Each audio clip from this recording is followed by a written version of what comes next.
Бөтегеден қашқан қарайғыр.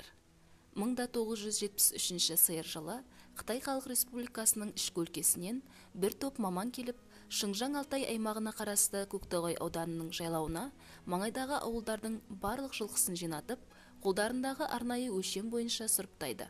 Бұл тұста күллі өлке бойынша жаңадан экономикалық реформа қолға алынып, бұрын жаз жайлау мен қыс қыстаудың арасында еркін көшіп жүретін қазақтардың қолындағы барлық меншік малы ортақ коммунаға топтастырылып, қара бұқараны бір қазанға телміртіп қойған заман. Сөйтіп, ішкі өлкеден келген маман қытайлар таңдап алынған жылқыларды ала жаздай бөлек бақтырып, сары күзде үрімжіге айдап әкеліп, жүк вагондарына артады. Осы жылқылардың ішінде тұқымы текті қарайғыр да кетеді. Әңгімені әрден бастасақ, жарықтық текті жануар қарайғыр, халық коммуналасып, барлық мал бір ізбен үкімет нұсқаған жерге шашауы шықпай бағылатын заң тәртіп орнағанын қайдан білсін. Өзінің үйірін табыннан бөліп алады да, шөбі шүйгін, сонылы қар суы мол өлкеге айдап кетеді. Ол кезде жылқы түгілі баяғыдай сары жонда жусап жатпай, қой сияқты қоралап бағылатындықтан, даланың қасқырлары бұрынғыдай жырып жейтін мал жоқ, әбден жұтынып тұрған кез. Бір таңданарлық жағдай, жылқышылар шығандап кеткен қарайғырдың үйірін қасқыр қырып кеткен шығар деп уайымдап іздеп барса, жарықтық Алтайдың ақшулан арландарына соқыр тайында жегізбей түп-түгел қайырып тұрады екен. Ал күзде елеңкей бетекке түсер тұста әлгі қарайғыр жалғыз түнде үйірін айдап жоқ болып кетеді. Іздеп келсе, баяғыда ойға түсіп кеткен. Жылқышылар қарайғырдың үйірін қанша рет қайырып әкелсе де күш бермейді. Үкімет адамдары неге ие болмайсыңдар деп бақташыларды жазаға тартады. Әбден зықысы шыққан жылқышылар ақыры ішкі жақтан келген қытайларға бағынбайтын айғырды ұстап береді.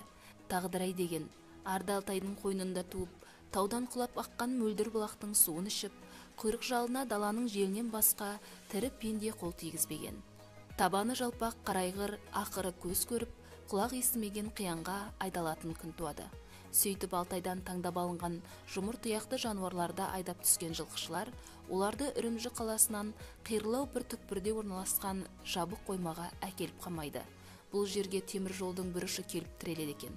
Ертеңінде осында дайын тұрған вагондарға жылқыларды тиейтін болады. Баяғы жарықтық қарайғыр арқырай кісінеп шатақ шығарады. Оған басқа жылқылар қосылады. Оқиғаны сырттай бақылап тұрған қарт жылқышы қытайларға айтады: сендер мына жылқыларды бұлай алып кете алмайсыңдар. Күшпен артып алған күннің өзінде бұлар бір станциядан жарып шығары сөзсіз. Егер менің ақылымды алсаңдар, жануарлардың қара мекені Көктоғайдың тауының қыртысын ойып әкеліп, вагонның табанына төсеңдер, дейді. Сөйтіп қиырдағы Көктоғайдан 4 машина топырақ әкелінеді. Оны вагонның табанына төсеп, үстіне жусан жаяды. Құда да тыныш құдағидаман. Жылқыларды жетектеп әкеліп, вагон ішіне байлайды. Жарықтық жануарлар туған даласының жусанын иіскеп, тып-тыныш тұра береді. Қытайлар бұл жылқыларды түгелдей Шандунға алып барады. Бұл өлке Қытайдың шығысында Сары теңізге сұғына орналасқан мүйісті аймақ. Елдің ең негізгі теңіз порттары осында. Әкімшілік орталығы Цзиньян қаласы, республика астанасы Бейжіңнен әрі кетсе 100 шақырым қашық. Әрі ірі өндіріс орындары ашылғандықтан, кен орындарына арба тартатын өлшемге сай қуатты жылқы қажет болған сыңайлы. Ол тұста Шандун өлкесін шыңжаңды қазақтар бөтеге деп атайды. Мысалы, жазушы Қабдеш Жұмаділовтің жазбасында біз шыңжаңды тауықтың құйрығы дейміз, ал шығысын тауықтың бөтегесі деп айтатын деп жазады. Біз сөз етіп отырған Шандун өлкесі дәл осы бөтегеде орналасқан.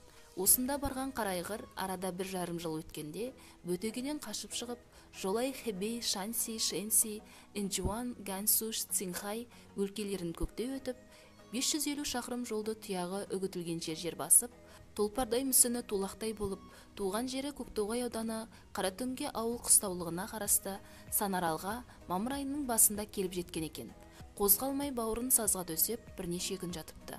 Содан дүр сілкініп тұрған қу ертістің суынан шөлі қанғанша ішіп, жаңа көктеген балғын шалғынды түбінен орып асап, әл жинаған соң, көктемде лай тасып жатқан дарияны кесіп өтіп, арғы жағадағы құм қайраққа бір аунап алып жайлауға тартады. Ертеңінде Беделхан деген жылқышы жігіт жалғыз құдықтың бөктерінен бөтегеге ұсталып кеткен қарайғырды көріп, жолдастарына шауып келеді. Көзінде жас. Уа жігіттер, мен бір ғажайыпқа кез болдым. Сонша алға бір жейтіндей не болды саған? Қазір айтам, жағасы барлар жағаларыңды ұстайсыңдар, жағасы жоқтар кеңірдектеріңді ұстайсыңдар. Былтырғы бөтегеге кеткен қырайғыр қашып келіпті, жылқының ішінде жүр. Өтірік айтпа, ол басқа мал шығар деп жылқышылар сенбейді. Кешке барлығы жиналып барып қарап көрсе, расында да қарайғыр құр сүлдері қалған жылқылардың ішінде жүр. Жылқышылар аң-таң. Қарайғырдың қашып келгені жайлы әңгіме жақын маңайға тарап, күллі Көктоғай дүрлігеді. Бірер күннен кейін жануарды көрейік деп адамдар келсе, айғыр жоқ.